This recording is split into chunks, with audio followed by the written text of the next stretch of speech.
وعلى روحه ونفسه وصهره ووصيه سيد الأتقياء والأصفياء مولى الموالي إمام المتقين علي بن أبي طالب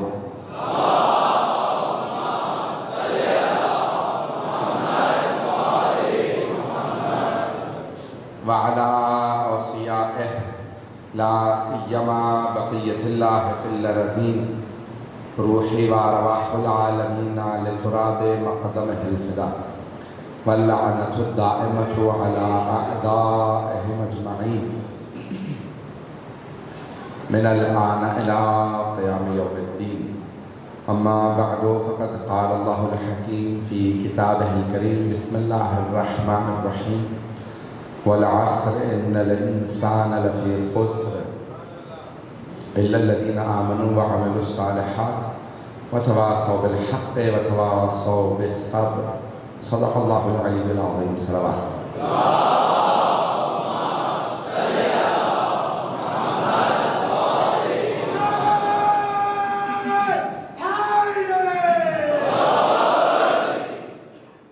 سب سے پہلے تمام حاضرین مجلس سے معذرت کے ساتھ تاخیر ہوئی، لیکن معذرت یعنی تاخیر ہماری طرف سے نہیں تھی.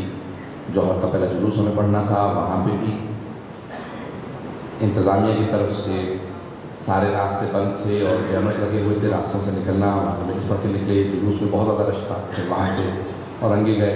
ایک بات میں کہوں گا کہ یہ انتظامیہ نے تو سارے کے سارے راستے بند کر رکھے ہیں. ہمارے اہل سنت بھائی یہ سوچتے ہوں گے کہ بھی شیعوں کی مجالس کی ایسی اہمیت زحمتیں ہو رہی ہیں.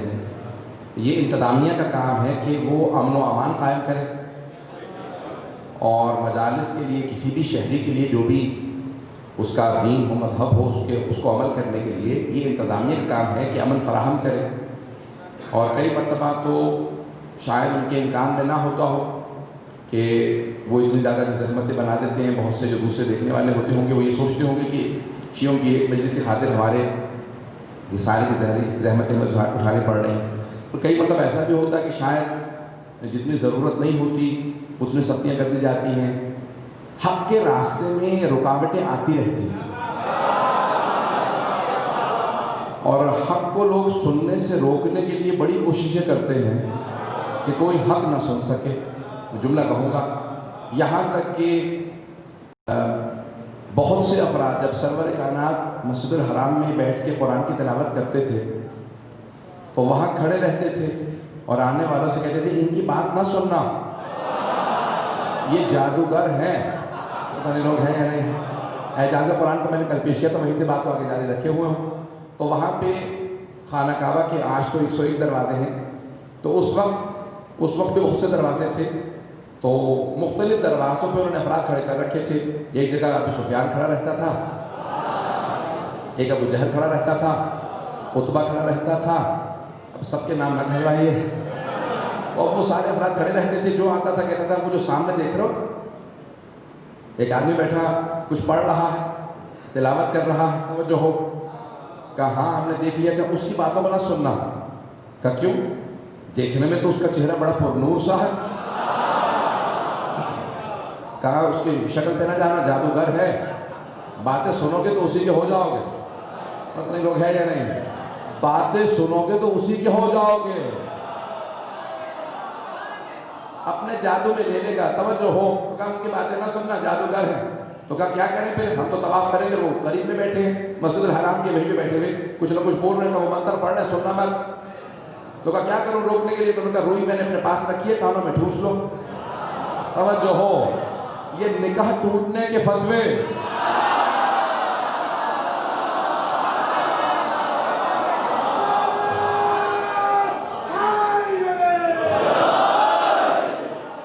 مجلس سن لو گے تو نکاح ٹوٹ جائے گا، چلے جاؤ گے تو نکاح ٹوٹ جائے گا، زوجنا دیکھ لو گے تو نکاح ٹوٹ جائے گا، علم دیکھو گے تو زوجنا. یہ تمام کے تمام چیزیں کوئی بھی تبرکات میں سے زیارت کرو گے نا، دیکھا نکاح ٹوٹ گیا. اتنا کچا نکاح نہیں ہونا چاہیے. اور وہاں پہ انہوں نے ہاتھوں میں روئیاں لے رکھی تھی کہ کانوں میں ٹھوس لو، محمد کی باتوں کو مت سننا. اور یہی ہوا. ایک صحابی رسول ہیں، نام ہے جندب ابن جنادہ، مشہور ہے ابو ذر کے نام سے.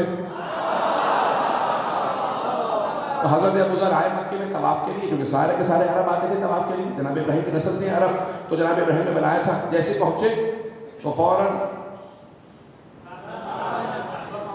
بعد میں تو انہوں نے کلمہ بھی پڑھ لیا تھا، انہوں نے فوراً ہاتھ میں روئی لی تاکہ بھی کانوں میں ٹھوس دینا، ان کی باتوں کا بس سننا. انہوں نے فوراً کانوں میں اچھی طرح سے روئی ٹھوس دی، اس کے بعد طواف کرتے گئے. لیکن اب طواف میں توجہ نہیں تھی، توجہ ساری پیغمبر ہی کی طرف تھی. طواف کرتے جا رہے تھے، پیغمبر کو دیکھتے جا رہے تھے. ایک چکر لگایا، دوسرا 7 چکر ہے نا طواف کے، تو تیسرے چکر کے بعد رک گئے، کانوں سے روئی نکالی، پیغمبر کے پاس آئے اور آنے کے بعد ایک جملہ کہا، کیا کہتے ہیں آپ؟ میں پوری بات سننا چاہتا ہوں، مجھے سچ سچ بتائیے گا بات کیا ہے.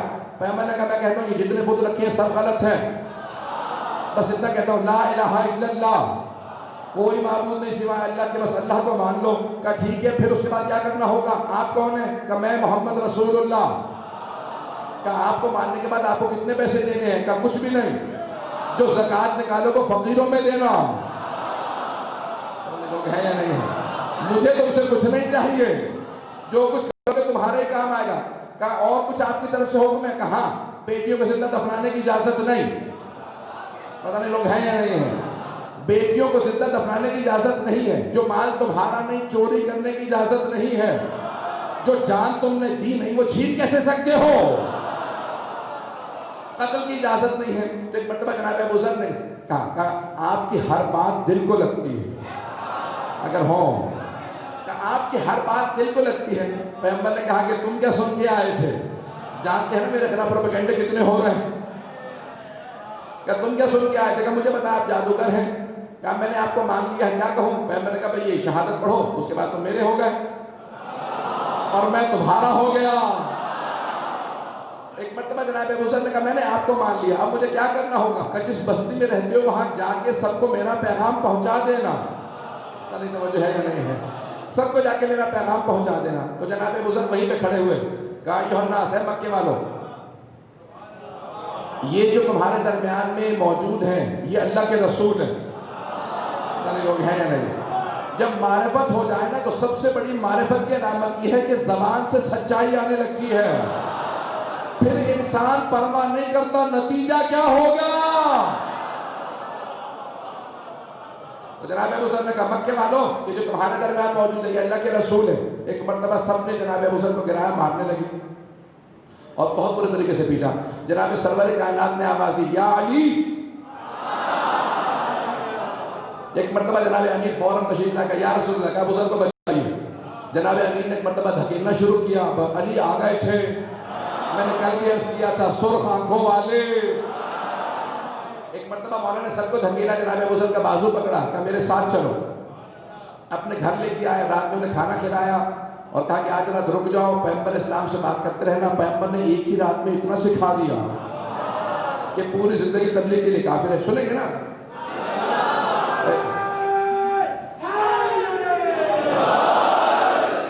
یقین مانیے 2 مجالس پڑھنے کے بعد کیفیت نہیں ہوتی، لیکن آپ اللہ کی عقیدت کو دیکھتا ہوں تو میرا جی کرتا پڑھنے کا. رفتار زیادہ تو نہیں ہے میری بات، سب کو سمجھ میں آ رہی ہے. ایک مرتبہ جناب امیر المومنین نے جناب ابو ذر کو کھانا دیا، مرہم لگایا. جناب جعفر طیار آ گئے، جناب حمزہ بھی آ گئے اور ان سب کے بزرگ جناب ابو طالب بھی آ گئے.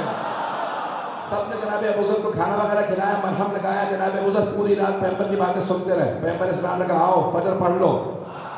فجر کی نماز پڑھائی. کہا ابو ذر اب سنو، واپس چلے جاؤ اور اپنی بستی میں جا کے تبلیغ کرنا. جناب ابو ذر نے کہا ٹھیک ہے.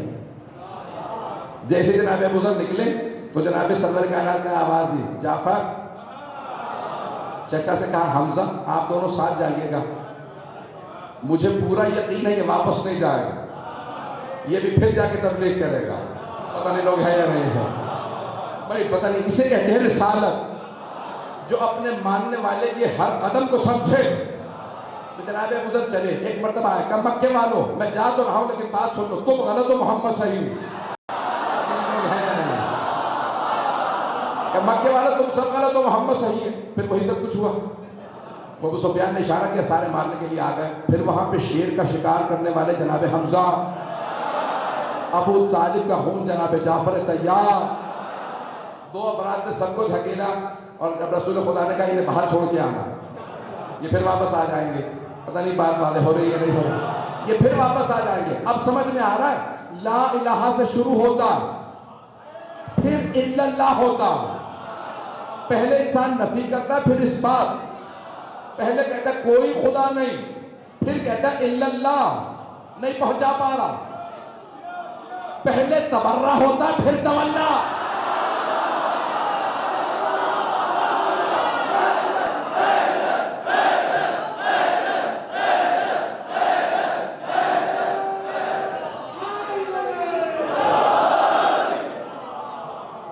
میں اپنا پورا وقت نہیں لوں گا. اگر آپ کہیں گے میں جتنا مختصر کر سکتا ہوں اتنا کروں گا. میں نے آپ کو بہت انتظار کروایا ہے. چلے گئے حضرات؟ مجلس کے سب کے پاس وقت ہے نا؟ عزیزان گرامی آپ کی محبت و عقیدتوں کی نظر کر رہا ہوں. جناب ابو ذر کو جناب جعفر طیار جناب حمزہ مکے سے باہر لے گئے. کہا ابو ذر ہم واپس نہ آئیے گا کیونکہ سمجھ گئے تھے کہ پھر واپس آئیں گے پھر ہمیں انہیں بچانا پڑے گا پھر چھڑوانا پڑے گا کیونکہ مشرکین کفار بہت زیادہ تھے. جناب ابو ذر تنہا تھے. تنہا آدمی مجمع سے تبھی لڑ سکتا ہے جب حیدر کرار ہو.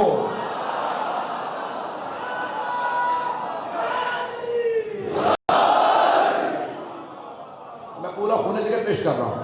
اب جناب ابو ذر گئے. کہا کہ اپنے پورے قبیلے سے کہا میں ابھی مکے ہو کے آیا ہوں. میں نے وہاں اللہ کے آخری نبی کو دیکھا.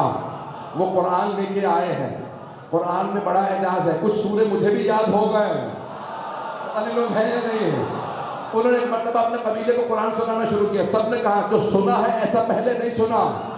یہ کس کا کلام ہے؟ کہ کسی شاعر کا نہیں ہے, یہ اللہ کا کلام ہے. ایک مرتبہ جناب ابو ذر نے سارے قبیلے کو کلام اللہ سنایا. سب نے ماننا شروع کیا کہ کلام بتا رہا ہے, یہ بشر کا کلام نہیں ہے. کیا مانتے ہو یہ اللہ کا کلام ہے؟ کہا کہ پھر آئندہ قتل چھوڑ دو. قبیلے میں بہت سے ڈکیت بھی تھے. اب سمجھ میں آ رہا ہے نا کہ ہم آل محمد کو زیادہ کیوں مانتے ہیں؟ کیونکہ ان کے شجرے بہت پاک و پاکیزہ ہیں. باقی جو قبیلے تھے کچھ ڈکیت بھی تھے. پتہ نہیں بات بہت نہیں, میں کسی کی توہین نہیں کر رہا. تو جناب ابو ذر نے کیا کیا؟ فوراً کہا بھئی تم خاندان میں بہت زیادہ ڈکیت تھے ان کے. کہا خبردار ڈکیتیاں بند کر دو. تو پھر ایسے دین کا کیا فائدہ؟ یہاں پہ فاقے ہونے لگے. کہ بھئی ایسے ہی تو دین کا فائدہ ہے کہ انسان فاقہ بھی کرے تو سلیقے سے کرے. یعنی لوگ ہیں یا نہیں؟ فاقہ بھی کرے تو سلیقے سے کرے.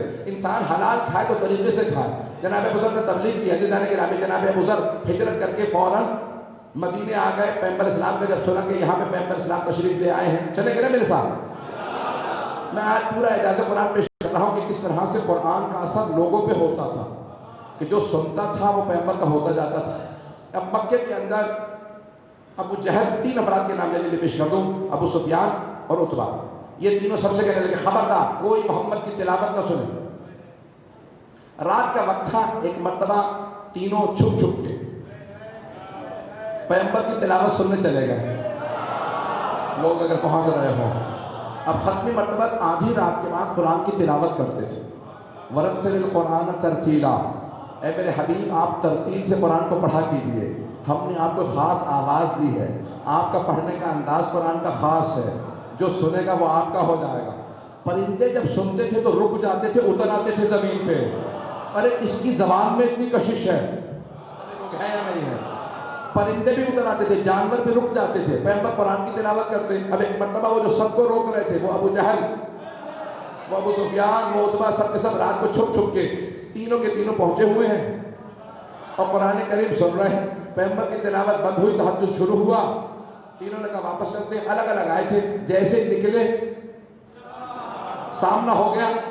ابو جہل نے فوراً پوچھا ابو سفیان تم یہاں کہاں؟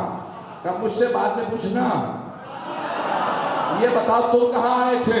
کہا پہلے عتبہ سے پوچھتے ہیں. تینوں نے دوسرے سے پوچھا کہ کیا بات ہے؟ کہ ہم سب کو پتا ہے کہ ہم کس کام سے آئے تھے. پتہ نہیں لوگ ہیں یا نہیں ہیں؟ ہم سب کو پتا ہم کس کام سے آئے تھے. ہم سب کے سب محمد کا قرآن سننے آئے تھے. پھر ایک مرتبہ ابو سفیان نے کہا کشش تو بہت ہے. پتہ نہیں لوگ ہیں یا نہیں ہیں؟ کہ محمد کی قرآت میں تلاوت میں ان کے قرآن میں کشش تو بہت ہے. جب محمد سے قرآن سنو تو سننے کا جی کرتا. کہ ابو سفیان دوسروں کو روکتے ہو اور خود آ جاتے ہو. اب پتہ چلا منافق کی سب سے بڑی نشانی یہی ہے. اگر پہنچتے رہیں گے. ایک مرتبہ تینوں نے ایک دوسرے سے کہا کہ خبردار کل سے ہم میں سے کوئی نہیں آئے. دوسرے دن پھر تینوں کی ملاقات ہو گئی. پھر ایک دوسرے سے پوچھا بھائی وعدہ کیا تھا نہیں آئیں گے. کبھی تم مجھ سے کیوں پوچھ رہے ہو؟ تم دونوں بھی تو آئے ہو. تیسرے دن پھر تب اس کو پیار کا بہت ہو گیا. اب ہمیں کچھ نہ کچھ قسمیں کھانی پڑیں گی. اگر ہم اسی طرح سے آتے رہے ایک دوسرے کو دیکھ لیں اتنا برا نہیں ہے. ایسا نہ ہو کہ کوئی اور مشرک ہمیں دیکھ لے. پتہ نہیں لوگ ہیں یا نہیں ہیں. کہ اگر ہمارا سننا کسی اور نے دیکھ لیا تو جو نہیں سن رہے وہ بھی محمد کو سننے لگیں گے. بھئی ان کی قرآن کے اندر بہت جاذبیت ہے, کشش ہے, شخصیت میں کشش ہے. اگر سننا چاہیں گے کہ رسول خدا, میں رسول خدا کہہ رہا ہوں, وہ نام لیتے تھے کہ محمد کے اندر بہت کشش ہے. قرآن ایسا ہے کہ سننے کا جی کرتا. اب تینوں نے قسمیں کھائے کہ کل سے کوئی نہیں آئے گا, اب آنا بند ہو گئے. اعزاز گرامی اب یہ سوچ کے رہے ہیں ہم نے قرآن سننا بند کر دیا تو سب نے قرآن سننا بند کر دیا. لیکن قرآن کا اعجاز یہ ہے جو ایک مرتبہ سن لے وہ پھر سنے بغیر رہتا نہیں ہے. عزیزان گرامی یہی ذکر محمد و آل محمد کا اثر ہے. یہ فتوے اگر دینا بند کر دیں جو ایک مرتبہ مجلس میں آ جائے بار بار آتا رہتا ہے.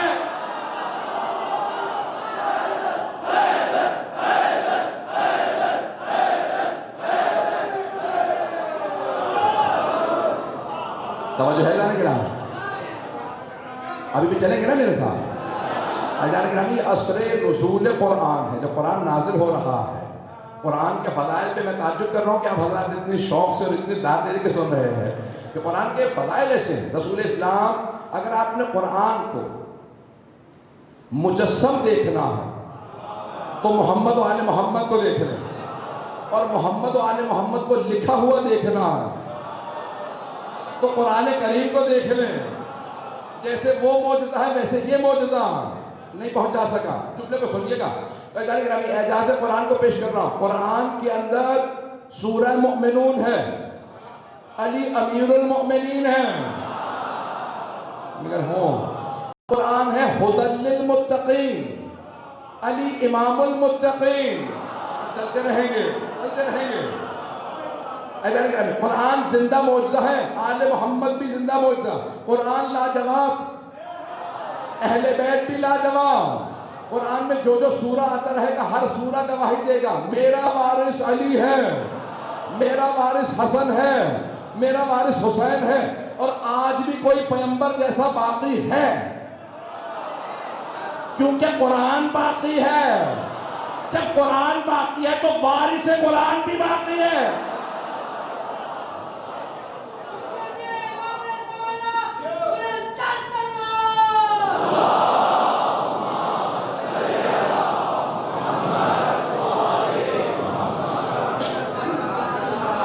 بس میں حضرت ابوذر کے بات کو پورا کرنا چاہتا ہوں.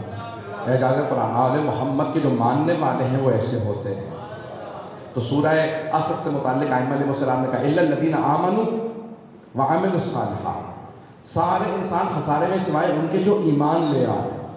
جو ایمان لے آئے بس وہ خسارے میں نہیں. ایمان لانے والوں میں جو چند ہستیاں ہیں ابتدائی دور کے اندر ان میں سے ایک ہے حضرت ابوذر, نام ہے جندب. میں پورا ان کا واقعہ پڑھنا چاہ رہا تھا. میں نے کبھی پہلے پڑھا تو نہیں ہے, یہاں تو نہیں پڑھا. مجھے آپ حضرات بتاتے رہیے تاکہ مجھے, کیونکہ اب یاد کراچی میں اتنی مجالس پڑھوا رہے ہیں آپ حضرات کہ 250-300 کا مجالس پڑھ چکا ہوں اور مجھے یہ یاد نہیں رہتا میں نے کون سی مجلس کہاں پڑھی ہے, کہ میں کوئی دہراؤں نہیں, نئے نئے مطالب لے کے آتا ہوں. لیکن بعض اوقات واقعات ٹکرا جائیں تو بہت آپ حضرات سے پہلے سے پیشگی معذرت کر رہا ہوں, آپ کی حسن سماعت کی نظر کر رہا ہوں. حضرت ابوذر کی بات کو پورا کرنا چاہتا ہوں, واقعہ مکمل سنانا چاہتا ہوں. اگر سننا چاہیں گے تمام حضرات.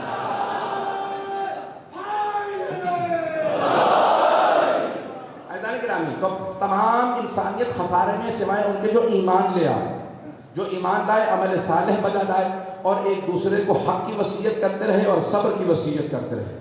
اعزائے گرامی, آل محمد کا مقام بہت زیادہ. ان کے پاس چاہنے والے ایسے ہیں کہ ان کی اگر سیرت کو دیکھا جائے تو انسان کو اندازہ ہوتا ہے. ان میں سے ایک ہے جناب ابوذر. ان سے متعلق حبیب خدا نے فرمایا کہ وما ذلت الغبرا, کبھی آسمان نے کسی ایسے پہ نہ سایہ کیا ہے نہ زمین نے اٹھایا اتنا سچا جتنا کہ ابوذر. یہ حدیث تو سب سنا دے لیکن اس کا اگلا جملہ کوئی نہیں سنا تھا. ہم آل محمد کے بعد اتنا سچا کوئی نہیں ہے دنیا کے اندر، نہ آسمان نے سایہ کیا نہ زمین نے اٹھایا جتنا کہ ابو ذر آل محمد کے بعد۔ توجہ سے سنتے رہیں گے؟ 12:15 ہو چکے، میں پیش کر رہا ہوں۔ عزیزان گرامی، جناب ابو ذر سب سے سچے صحابی، اپنے بستی میں تبلیغ کر کے آئے۔ جانتے کہاں کے رہنے والے تھے؟ ملک کا نام لوں گا، لبنان، ساؤتھ لبنان، جنوب لبنان۔ وہاں پہ ایک شہر ہے چھوٹا سا ربضہ، آج پورا جنوب لبنان آل محمد کا ماننے والا ہے۔ سمجھ میں آیا کس نے وہاں پہ تبلیغ کی تھی؟ ہے یا نہیں ہے؟ تبلیغ کرنے والے کا بڑا اثر ہوتا ہے، کس نے قرآن کو پہنچایا، کس نے آل محمد کے پیغام کو پہنچایا۔ چلتے رہیں گے میرے ساتھ۔ تو حضرت ابو ذر ربضہ میں رہے، کچھ عمر صاحب تبلیغ کرتے رہے، واپس آ گئے، مدینے آئے، پیغمبر کے پاس قریب 7 اور پیغمبر کے قریبی ترین افراد ہیں جناب سلمان، جناب ابو ذر، جناب مقداد، جناب عمار۔ اب سمجھ میں آئے پیغمبر کے 4 یار؟ بات پہنچ رہی نہیں پہنچ رہی؟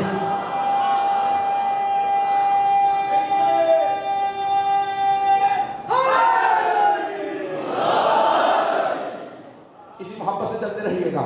تو جناب ابو ذر قریبی ترین پیغمبر کے صحابہ کرام میں سے ہیں، آ گئے پیغمبر کے ساتھ ہیں۔ پیغمبر نے ایک مرتبہ اعلان کیا غدیر خم میں، غدیر میں اعلان کیا من کنت مولا فہذا علی مولا۔ جناب ابو ذر نے جیسے ہی اس کے بعد ظہر کا وقت آیا تو کہا یا رسول اللہ اجازت ہے میں اذان دوں؟ تو مرحوم سید عبدالنبی شیرازی نے، عبداللہ سید عبدالنبی شیرازی نے اپنی معالم الزلفہ میں لکھا کہ غدیر خم کے اعلان کے بعد جو پہلی اذان ہوئی وہ جناب ابو ذر نے دی تھی۔ جیسے جناب ابو ذر نے اذان دی، ایک مرتبہ کہا اشہد ان لا الہ الا اللہ، 2 مرتبہ، اس کے بعد اشہد ان محمد رسول اللہ، پھر اس کے بعد ایک مرتبہ کہا اشہد ان علی ولی اللہ۔ جیسے کہا اشہد ان علی ولی اللہ تو ایک مرتبہ صحابہ کا یا رسول اللہ، ابو ذر نے اذان میں اشہد ان علی ولی اللہ کہا ہے۔ جیسی شکایت کے پیغمبر نے کہا میں نے بھی سن لیا ہے۔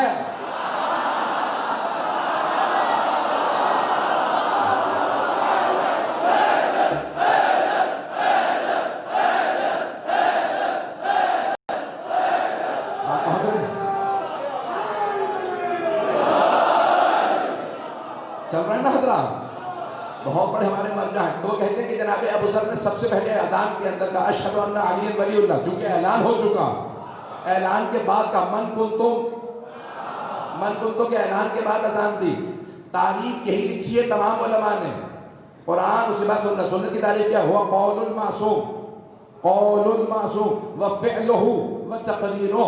معصوم کے قول کو سنت کہتے ہیں، فعل کو، اور ہر وہ چیز جو معصوم کے سامنے انجام دی جائے اور وہ اس سے نہ روکیں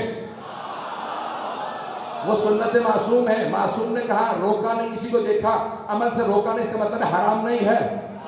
اگر حرام ہوتا تو اس پہ واجب تھا روکتے، بدعت ہوتا تو روکتے، شرک ہوتا تو روکتے۔ لوگ ہیں یا نہیں ہے؟ اگر شرک یا بدعت یا حرام ہوتا تو جناب ابو ذر کو پیغمبر روکتے، اور رکنے والے صحابی تھے، ایسے نہیں تھے کہ میں نہیں مانتا، ان میں سے تھے جو مانتے تھے۔ تو پیغمبر اسلام نے نہیں روکا، اس کا مطلب ہے سنت نبوی ہے علی ولی اللہ کہنا۔ بات پہنچی یا نہیں پہنچی؟ تو جناب ابو ذر نے اذان میں کہا۔ اس کے بعد 6 مہینے تک جب بھی جناب ابو ذر یا جناب سلمان اذان دیتے تھے تو ہمیشہ کہتے تھے اشہد ان علی ولی اللہ۔ اب سمجھ میں آیا کہ ان پہ پابندی کیوں لگی اذان دینے پہ؟ لوگ ہیں یا نہیں؟ غدیر کے 2 مہینے بعد پیغمبر کا وصال ہو جاتا ہے، شہادت ہو جاتی ہے، اس کے بعد ان دونوں پہ پابندی کہ تم دونوں اذان نہیں دے سکتے۔ کچھ لوگوں نے پوچھا بھائی ان دونوں پہ کیوں پابندی؟ کئی علی ولی اللہ کہتے ہیں، اگر بات پہنچ رہی ہو پابندی لگے۔ عزیزان گرامی، جناب ابو ذر پھر بھی جب بھی موقع ملتا تو کہہ دیتے، اگر بات پہنچتی تو میں حضرت ابو ذر کا پورا پڑھنا چاہ رہا ہوں، جہاں کہیں گے میں رک جاؤں۔ تو جناب ابو ذر جب موقع ملتا، یہاں تک کہ دور گزرتے رہے، جناب ابو ذر جہاں تھوڑا سا مجمع دیکھتے، اب دیکھیں نہ میڈیا تھا، نہ ٹی وی تھا، نہ سوشل میڈیا، نہ پرنٹ میڈیا، نہ الیکٹرانک میڈیا، تو تصویروں سے لوگ نہیں جانتے تھے، نام سے جانتے تھے۔ جہاں جناب ابو ذر مجمع دیکھتے نا فوراً کھڑے ہو جاتے کہ ایھا الناس، اے لوگو انا ابو ذر صاحب رسول اللہ، لوگوں میں صحابی رسول ہوں، نام ابو ذر ہے۔ سب کے ذہنوں میں آتا اچھا وہ جو سب سے سچا صحابی تھا جناب ابو ذر جیسے مجمع دیکھتے فوراً نعرہ کرواتے میں ابو ذر صحابی رسول، میں نے خود اپنی آنکھوں سے دیکھا، کانوں سے سنا، رسول خدا نے علی کے بازو پکڑ کے صحابہ کے مجمع میں کہا من کنت مولا فہذا علی مولا۔ اب سمجھ میں آیا یہ حدیث بیان کرنے پہ پابندی کب لگی تھی؟ پتہ نہیں لوگ ہیں یا نہیں۔ علی کل بھی تھا، علی آج بھی ہے، نبی ہے نبی، وہ علی بادشاہ، علی بادشاہ تو کبھی رب بھی ہے۔ نعرہ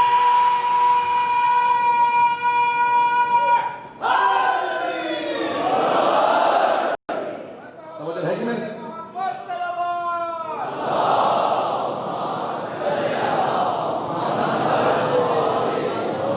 بھائی جناب امیر کے مولا ہونے کا وعدہ کیا گیا، اللہ یا رب ہونے کا میں نے کہا، تو چلتے رہے کہ کسی کو میری بات بری محسوس نہ ہو۔ آپ سب میرے بھائی ہیں، میرے عزیز ہیں، مجھے اپنی جان سے زیادہ عزیز ہیں، اور ہمارا سب سے بڑا رشتہ، خون کے رشتے سے بڑا رشتہ ولایت کا رشتہ۔ بات پہنچ رہی ہے جانے کے رہا، سارے مجمع کی توجہ میرے ساتھ رہے گی۔ جناب ابو ذر نے کہا میں نے اپنی آنکھوں سے دیکھا، پیغمبر نے سارے صحابہ کے مجمع میں کہا من کنت مولا فہذا علی مولا، تو سارے مسلمانوں نے دیکھا احادیث بیان کرنے پہ پابندی لگ گئی۔ کہا خبردار کوئی حدیث بیان نہ کرے۔ کہا کیوں؟ کہا کہ احادیث بیان ہوتی ہیں تو پھر سب سے زیادہ علی کے فضائل میں آتی، ہمارے متعلق تو کچھ ہے ہی نہیں، پتہ نہیں لوگ ہیں یا نہیں، گھبرا تو نہیں رہے ہیں۔ تو کہا کہ بھئی جو کچھ بیان ہوتا ہے علی کی شان پہ بیان ہوتا، پابندیاں لگا دی گئی۔ اور یہ پابندی کس نے اٹھائی؟ آخری خلیفہ بنو امیہ عمر ابن عبدالعزیز، ذہن میں ہے؟ عمر ابن عبدالعزیز نے کہا کہ بھئی پابندی اٹھائی جائے، حدیث بیان کی جائے۔ اس کے علاوہ پہلے پابندی تھی، ایزان کرام میں پابندی تھی۔ کسی نے کہا ابو ذر پتہ نہیں ہے پابندی ہے حدیث بیان کرنے پہ؟ کہ میں ایسی پابندیاں نہیں مانتا۔ پتہ نہیں لوگ ہیں یا نہیں۔ جناب ابو ذر نے کہا میں ایسی پابندی نہیں مانتا جس میں پیغمبر کی حدیث بیان نہ کی جا سکتی ہو۔ اب سمجھ میں آیا یہ جو مجلسوں پہ پابندیاں لگتی ہیں ہم نہیں مانتے، جو ہمیں ذکر آل محمد سے روکے ہم ایسی پابندیوں کو نہیں مانتے۔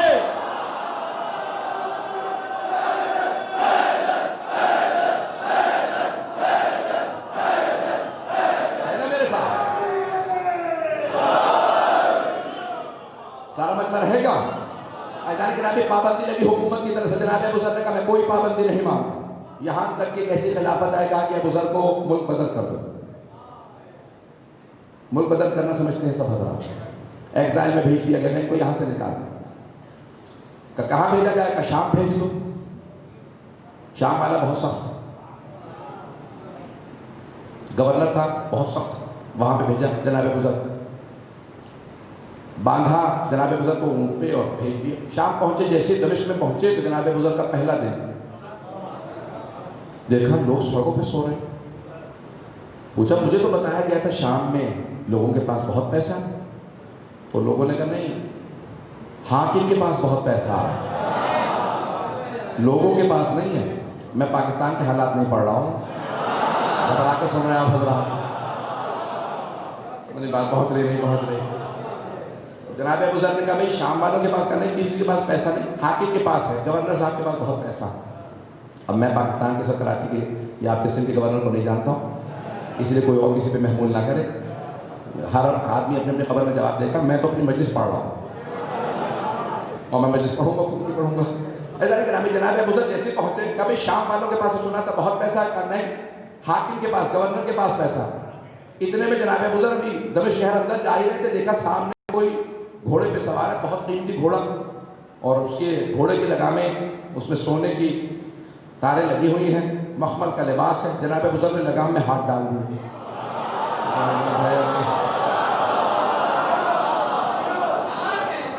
لگام میں ہاتھ ڈالا۔ حاکم نے پوچھا کون ہو؟ انہوں نے کہا انا ابو ذر، میں صحابی رسول ہوں۔ اب پتہ چلا ہم صحابہ کو مانتے ہیں، چلتے رہیں گے۔ ایک مرتبہ کہا انا ابو ذر صاحب رسول اللہ، میں صحابی رسول ابو ذر غفاری ہوں۔ فوراً حاکم گھوڑے سے اترا، کہا آئیے میرے گھر چلیے، آج سے آپ میرے مہمان رہیں گے۔ کہا مجھے آپ کی مہمانی نہیں چاہیے، میں حکومت کا مہمان نہیں رکنا چاہتا جب حکومت کو مانتا نہیں۔ پتہ نہیں لوگ ہیں یا نہیں ہیں، تو مہمانی کیسے؟ تو کہا کہ نہیں، پھر آپ کے پاس یہاں کوئی گھر نہیں ہے؟ کہا کوئی مسئلہ نہیں، جہاں سارے سو رہے ہیں سڑک پہ میں بھی سو جاؤں گا۔ لوگ ہیں یا نہیں؟ تو جناب ابوذر غفاری نے کہا کہ نہیں، میں تمہارا مہمان نہیں بننا چاہوں گا۔ کہا میرے گھوڑے میں یہ لگام میں ہاتھ کیوں ڈالا تھا؟ کہا یہ سنت نبوی نہیں ہے۔ پتہ نہیں لوگ ہیں یا نہیں ہیں۔ کہا حاکم کی سیرت پیغمبر کی سیرت ہونی چاہیے، یہ اتنے قیمتی لباس، یہ سونے کی لگام گھوڑے کی، کہا یہ رسول خدا کی سیرت نہیں ہے، پیغمبر بہت سادہ زندگی بسر کرتے تھے، حاکم کو سادہ ہونا چاہیے۔ حاکم نے سمجھ لیا کہ بھئی میرا تو جینا مشکل کر دے گا یہ آدمی، تو فوراً غلام سے کسی بھی طرح سے یہ 5000 اشرفیاں سونے کی، اس زمانے دینار سونے کے اشرفیہ کا ابوذر کو دے دو۔ کہا مجھے کیا ملے گا؟ کہ تمہیں آزادی۔ غلاموں کو آزادی بہت عزیز ہوتی تھی۔ فوراً اٹھا، کبھی میں آزادی چاہتا ہوں، جناب ابوذر کے پاس آیا، کہا ابوذر یہ 5000 دینار آپ کے لیے سونے کے اشرفیہ۔ جناب ابوذر نے کہا یہ سارے شام والوں کو مل گئے پیسے؟ لوگ ہیں یا نہیں ہے؟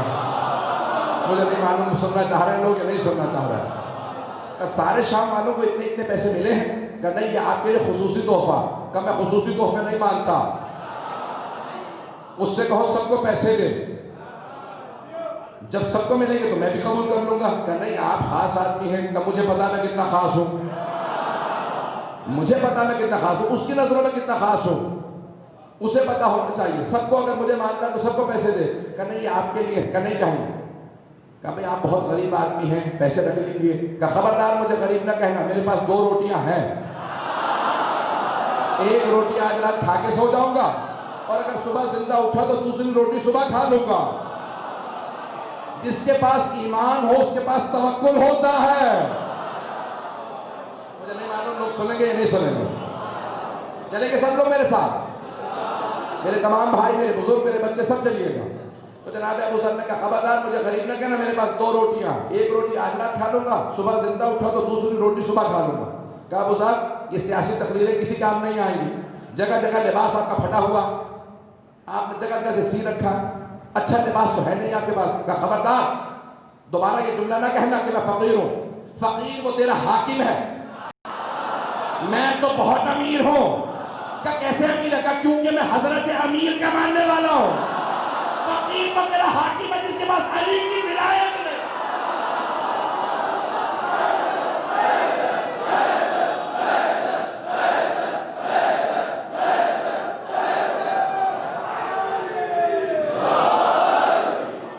ہے نا لوگ میرے ساتھ؟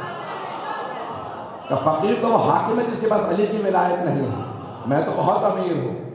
ایک مرتبہ اس نے کہا کہ بھئی یہ پیسے رکھ لیجئے، میری آزادی کی خاطر رکھ لیجئے، میں آزاد ہو جاؤں گا۔ جناب ابوذر نے کہا اچھا تجھے آزاد کرانے کی خاطر میں غلام بن جاؤں؟ ایک مرتبہ جناب ابوذر نے کہا سن، میں نے علی کا در لے لیا، اب کسی اور کے در پہ نہیں جاؤں گا۔ پتہ نہیں پہنچ رہی ہے نہیں پہنچ رہے، کہ اس سے کہ پیسے واپس رکھ لے۔ وہ غلام واپس آیا، ابھی میرے منہ سے نام نکلنے والا تھا، کچھ لوگوں کے نام لے کے بھی اندر جانا پڑ جاتا ہے، اپنے کیسے نام ہے۔ تو ایک مرتبہ کہا بھئی یہ پیسے واپس رکھ لیجیے۔ کہ کیا ہوا، تم پیسے نہیں دے سکے؟ کہ نہیں۔ کہ پھر کسی اور کو بھیجوں؟ کہ نہیں، میں نہیں خرید سکا، کوئی نہیں خرید سکتا۔ ابوذر بکاؤ مال نہیں ہے، پتہ نہیں لوگ ہیں یا نہیں۔ کہ ابوذر نہیں بکیں گے، میں نے دیکھ لیا یہ علی سے پیچھے نہیں ہٹیں گے، یہ ایک پور بھی علی سے پیچھے نہیں ہٹے گا ابوذر۔ کہا پھر ٹھیک ہے ہمارے لیے اچھا نہیں ہے، اسے واپس بھیجو، یہ یہاں رکے گا تو سب کو میرے خلاف باغی بنا دے گا۔ پتہ نہیں لوگ پہنچ رہے نہیں پہنچ رہے۔ اب سمجھ میں آیا جو علی والے ہوتے ہیں نا وہ حکومتوں سے خریدے نہیں جاتے،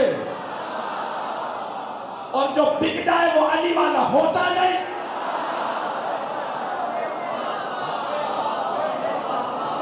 اگر سب کہہ گیا ہوں تو اسے چھوڑ دیجیے گا، میں نے اپنا عقیدہ پڑھ دیا۔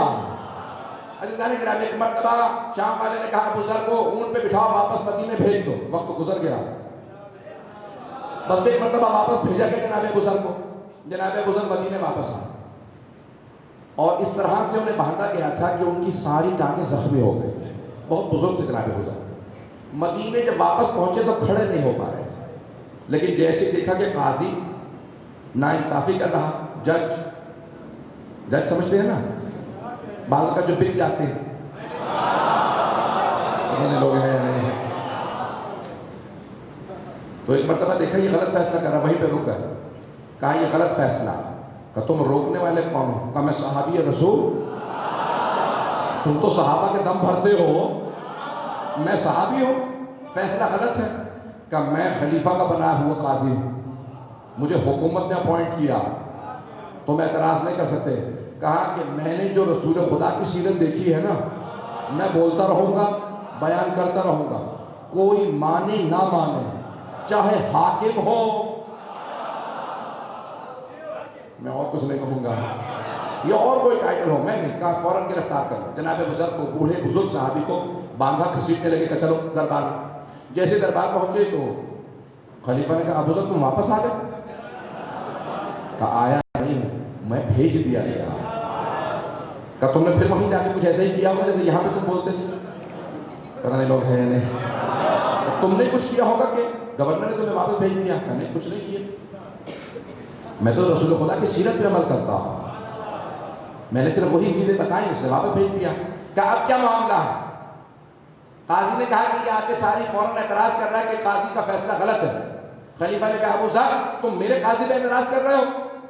کہا نہیں، میں تمہارے قاضی پہ نہیں، میں سیرت نبوی بیان کر رہا ہوں، اگر قاضی پہ اعتراض ہو تو مجھے پرواہ نہیں۔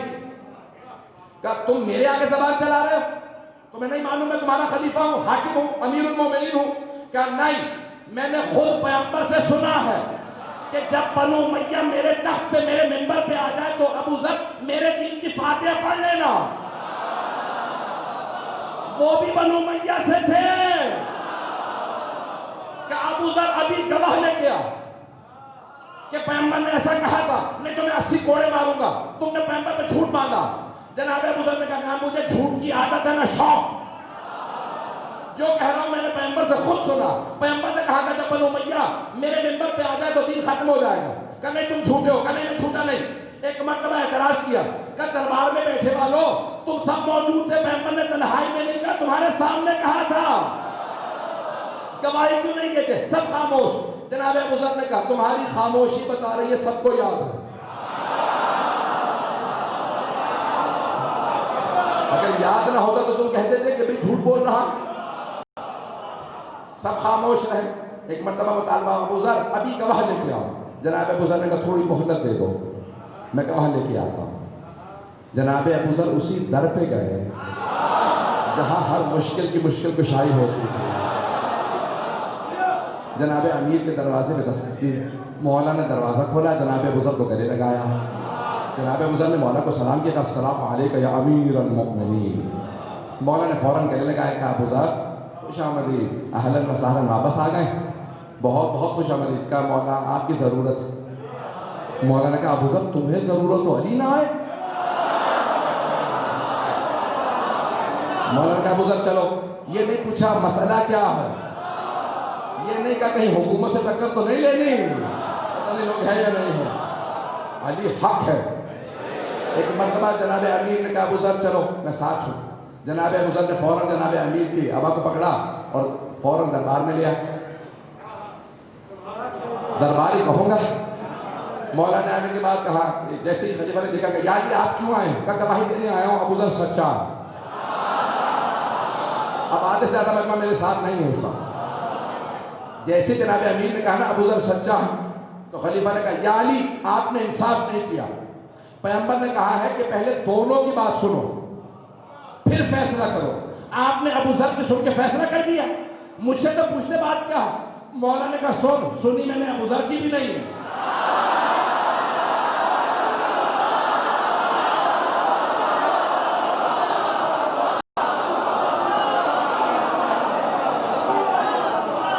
مولا نے فرمایا کہ سنی میں نے ابو ذر کی بھی نہیں۔ کہ پھر یا علی فیصلہ کیسے دے دیا؟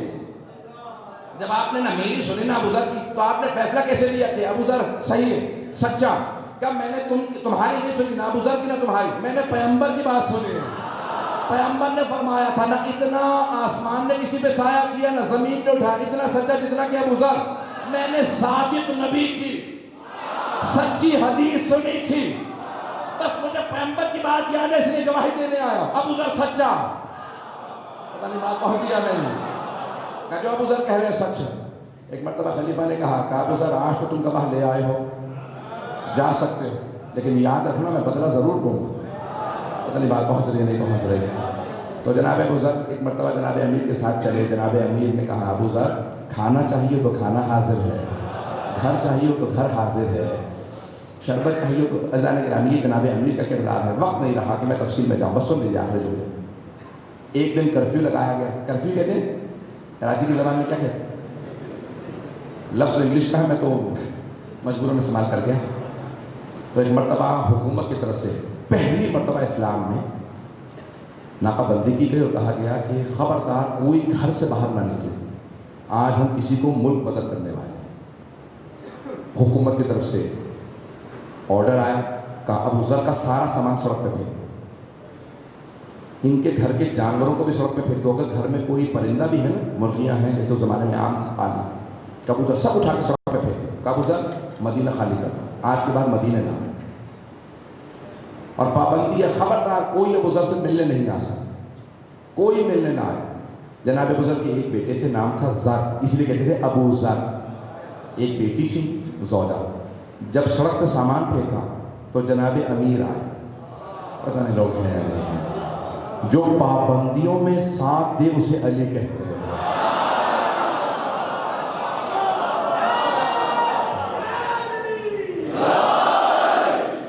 میں نے آپ کے ذہنوں کو تمام کر دیا، تھوڑے سے مسائل سن لیجیے۔ تو جناب امیر آئے، ساتھ میں کون ہے؟ امام حسن حسین علیہ السلام، اور کون ہے؟ حضرت عقیل اور حضرت عبداللہ ابن جعفر طیار، 5 حضرت۔ نہج البلاغہ میں خطبہ موجود ہے، وقت میں اس مقام پہ جیسے ہی جناب امیر کو آتا دیکھا، جناب بزرگ کی ایک مرتبہ ٹپ ٹپ آنسو بہنے لگے، بہت رو۔ کہا مولا اس وقت میں بھی آپ مجھ سے ملنے آئے ہیں، جہاں پابندیاں ہیں، ناکہ بندی ہے، کوئی ملنے نہ جائے۔ مولا نے جناب بزرگ کو فوراً سینے سے لگایا، گلے لگایا، کہا ابو ذر، وہاں جو نہیں بلاغہ میں خطبہ ہے اس کے 2 جملے سنیں۔ کہا ابو ذر آپ نے جو قیام کیا، آپ نے اللہ کی خاطر حق کا ساتھ دیا، جو کچھ کیا خدا کی خاطر کیا، کیونکہ میں اللہ کا ولی ہوں۔ ابو ذر آپ کی ساری پریشانیاں عنقریب دور ہو جائیں، آپ عنقریب جنت میں جائیں گے، پیغمبر آپ کے انتظار میں ہے۔ دیکھیں جو علی کا ساتھ دے اس کے لیے کیسی کیسی بشارت ہے۔ کہ ابو ذر عنقریب آپ کی سب پریشانیاں دور ہو جائیں گے۔ میں جانتا ہوں ابو ذر آپ بہت پریشان ہیں۔ کہ مولا مجھے مدینے سے جانے کا اتنا افسوس نہیں ہے جتنا آپ کی جدائی کا افسوس ہے۔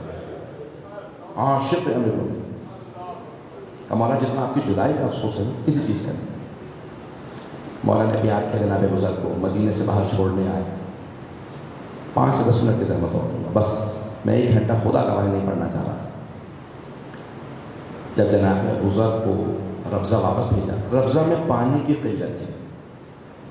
جوان بیٹے نے دیکھا کہ جناب ابو ذر ہل چلا رہے، کہا بابا جوان بیٹے کے ہوتے ہوئے آپ ہل چلائیں گے؟ میں ہل چلاؤں گا۔ ایک ایک کر کے سارے جانور مرتے گئے۔ ایک دن آیا جناب ابو ذر کا بیٹا، جب جانور مر چکے، پانی کی قلت تھی، گرمی کی وجہ سے بیمار ہوا۔ جب بیٹے کا انتقال ہوا تو جناب ابو ذر سے برداشت نہیں ہوا، اور ان کی زوجہ قبر پہ بیٹھی روتی رہتی تھی، کہتی تھی ذر جانے کے دن ہمارے تھے، چلا تو گیا۔ کسی بیٹے کی موت کو برداشت کرنے کے لیے کسی زینب کبریٰ کا کلیجہ جاؤ۔ جتنا مختصر کر سکوں گا میں بس آپ کو کروں گا، 5 سے 10 منٹ رہیں گے بس۔ میرا آپ سے وعدہ، ہر آنکھ میں آنسو آئے گا، میرے ساتھ چلیے۔ جناب ابو ذر نے جناب اپنے بیٹے کی قبر پہ ایک جملہ کہا۔ چھٹے امام فرماتے ہیں کہ اللہ نے ان کے بیٹے کو وہ مقام عطا کیا کہ جو کوئی سوچ بھی نہیں سکتا۔ کس جملے پہ؟ غور سے سنیے گا، جملہ بہت بڑا جملہ۔ جناب ابو ذر نے کہا پروردگارا خود بیٹے کو دفنایا، اور کوئی تھا نا، بیٹے کو دفنانا بڑا مشکل کام ہے، اس نے کفن دیا، دفنایا۔ ایک جملہ کہا پروردگارا اس نے کچھ تیرے حقوق ادا کرنے تھے، کچھ میرے۔ پروردگارا میں باپ ہوں، میں خود اقرار کر رہا ہوں میرے بیٹے زر نے میرے حقوق ادا کرنے میں کوتاہیاں کی ہیں، سارے حق ادا نہیں کر سکا، تو پروردگارہ میں سمجھ سکتا ہوں اس میں تیرے حقوق ادا کرنے میں بھی کوتاہیاں کی ہوں گی، معصوم تو نہیں۔ پروردگارہ میں مخلوق ہوں، میں نے اپنے سارے حق اسے معاف کر دیے، پروردگارہ تو خالق ہے، تو بھی میرے بیٹے کو سارے حق معاف کر دے۔ چھٹے امام فرماتے ہیں اتنا بڑا جملہ کہا حضرت ابو ذر نے کہ اللہ نے کہا میرے سارے ملائکہ گواہ رہنا میں وہ مقام عطا کر رہا ہوں ابو ذر کے بیٹے کو جو شہداء کو ہوتا ہے نصیب، یا بہت بڑا مقام عطا ہے۔ کیوں کہ باپ نے اتنا بڑا جملہ کہا پروردگار میں نے ہر حق معاف کر دیا، تو بھی اپنے حق معاف کر دے۔ پتہ نہیں بات پہنچا پایا ہوں یا نہیں۔ بس بھئی جب جناب ابو ذر کے بیٹے کا انتقال ہوا نا تو ان کی زوجہ ہمیشہ قبر پہ بیٹھی رہا کرتی تھی۔ آپ نے دیکھا ہے نا ماؤں سے برداشت نہیں ہوتا، اولاد کا امتحان بڑا سخت امتحان ہے۔ جناب ابو ذر کی زوجہ دن رات روتی رہتی تھی، ایک ہی جملہ دہراتی ہے ذر میں تیرے بغیر جی نہیں سکوں گی۔ ایک دن جناب ابو ذر کی زوجہ کا انتقال ہو گیا، زوجہ کو بھی دفنایا۔ اب ایک دن خود جناب ابو ذر بیمار ہو گئے، بیٹی چھوٹی تھی، بیٹی نے کہا بابا یہ کیا حالت بنا رکھی ہے، بابا اس بستی میں کوئی بھی نہیں ہے۔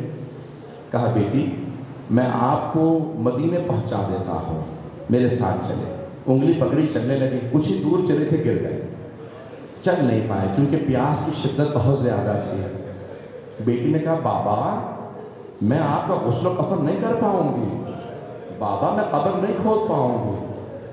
کہا بیٹی گھبرانے کی ضرورت نہیں، مجھ سے سچے نبی نے سچا وعدہ کیا تھا، ابو ذر جب آپ کا انتقال ہوگا نا تو کوفے کے بہترین مؤمنین آپ کا غسل و کفن کریں گے۔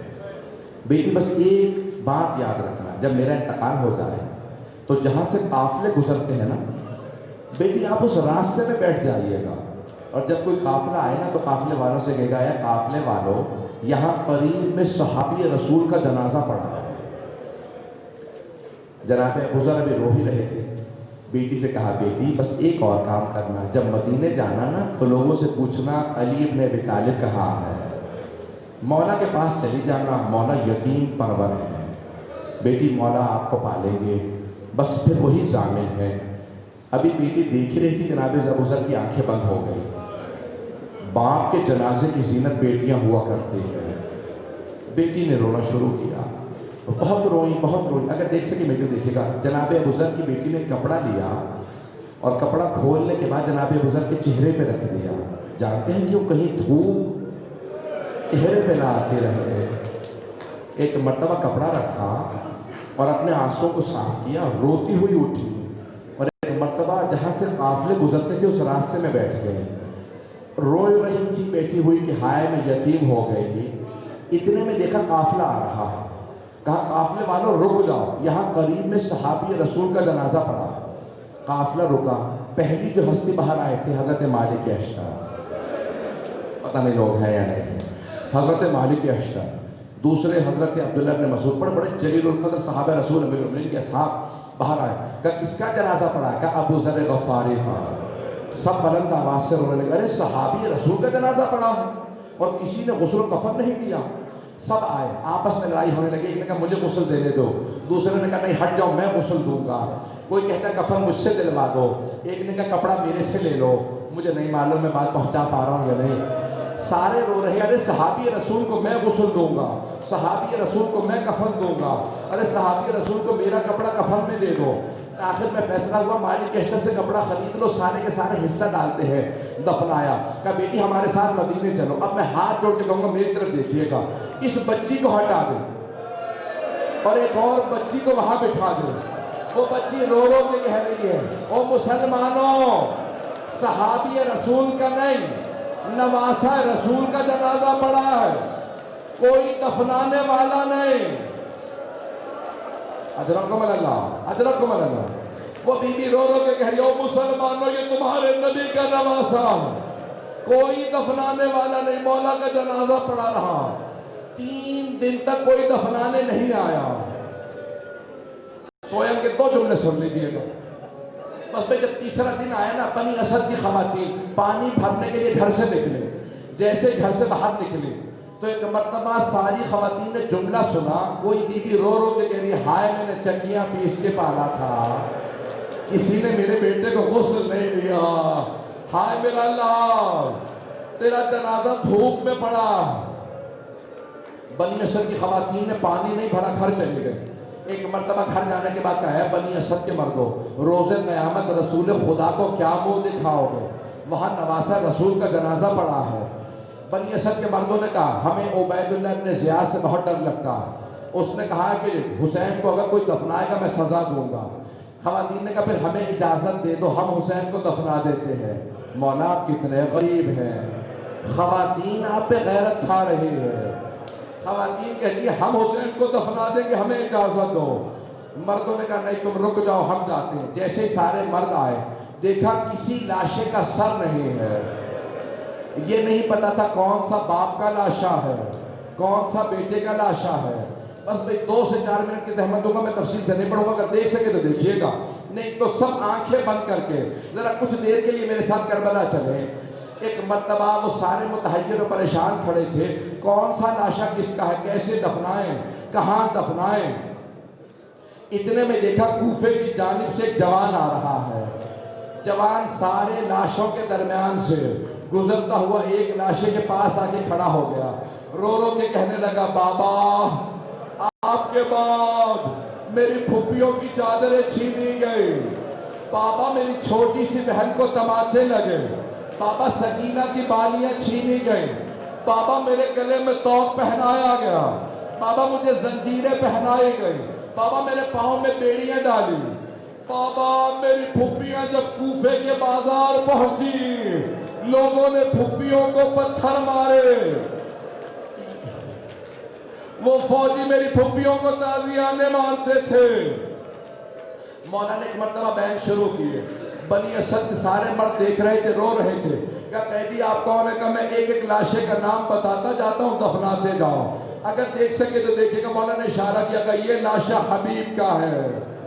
بنی اسد نے کہا قیدی یہ ہمارے قبیلے کے سردار تھے، اگر آپ اجازت دیں ہم انہیں الگ دفنا دیں۔ کہا اجازت ہے۔ انہوں نے الگ سے سامنے دفنایا۔ ایک مرتبہ کہا قیدی ایک لاشا ملا ہے، اس کا بھی سر نہیں۔ مولا نے کہا یہ علی اکبر کا لاشا ہے، کہ اس لاشے کو میرے بابا کے ساتھ دفنانا، میرے بابا کو میرے بھائی سے بڑی محبت تھی۔ ایک مرتبہ ایک آدمی آیا چھوٹا سا لاشا لے کے، کہ قیدی ایک بچے کا لاشا ملا ہے۔ مولا سجاد نے کہا یہ علی اصغر کا لاشا ہے، کہ یہ لاشا مجھے دے دو۔ اتنے میں سارے لاشے بلاتے رہے۔ ایک مرتبہ کچھ لوگ آئے، کہا قیدی ایک لاشا فرات کے کنارے پڑا ہے، اس لاشے کا نہ سر ہے نہ بازو ہے، اس لاشے میں اتنے گرد مارے گئے ہیں کہ اس لاشے کے سارے اعضاء ٹوٹ چکے ہیں۔ قیدی جب ہم وہ لاشا اٹھانے کی کوشش کرتے ہیں نا تو کوئی نہ کوئی عضو ٹوٹ جاتا ہے۔ قیدی وہ لاشا اٹھایا نہیں جا رہا۔ مولا سجاد رونے لگے گا وہ لاشا وہیں دفنا دو، وہ لاشا میرے چچا عباس کا لاشا۔ اجرکم اللہ کا وہ لاشا میرے چچا عباس کا ہے۔ بس بھائی میں تمام کر دیتا۔ ایک مرتبہ مولا سجاد نے کہا مجھے بنی اسد کے لوگوں مجھے چٹائی لا دو۔ انہوں نے چٹائی لا کے دی، مولا نے چٹائی بچھائی، ایک لاشا رکھا، کہا بنی اسد کے مردوں ذرا دور چلے جاؤ۔ کہا مولا کیوں دور چلے جائیں؟ کہا امام کو صرف امام دفنا سکتا ہے۔ کہ بنی اسد کے مردوں دور چلے جاؤ۔ کہا آپ نے چٹائی کیوں منگوائی؟ کہا کیونکہ میرے بابا کے لاشے پہ گھوڑے دوڑائے گئے تھے، میں اپنے بابا کے اعضاء کو جمع کروں گا۔ مولا سجاد نے اعضاء کو جمع کر کے چٹائی پہ رکھا۔ آخری جملے سن لیجیے، اگر دیکھ سکے تو دیکھیے گا۔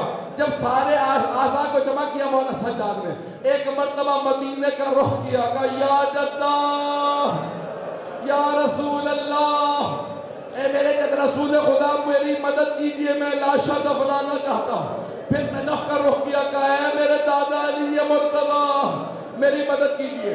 پھر جنت البقیع کا رخ کیا، کہا اے میرے چچا حسن مجتبیٰ میری مدد کیجئے۔ بس بھائی میں نے تمام کر دیا۔ ایک مرتبہ مولا سجاد قبر میں اترے، کٹے ہوئے گلے کے نیچے رسول عربی نے ہاتھ رکھے، ٹوٹی ہوئی پسلیوں کے نیچے علی مرتضیٰ نے ہاتھوں کو رکھا، قدموں کے نیچے حسن مجتبیٰ نے ایک مرتبہ لاشا اٹھایا۔ مولا سجاد نے کہا مجھے لاشا دے دیجئے۔ جیسے ہی مولا سجاد لاشا لینے لگے، ایک بی بی پاس کھڑی تھی، کہا سجاد لاشا آرام سے لینا، میرا لال بڑا زخموں سے چور چور ہے۔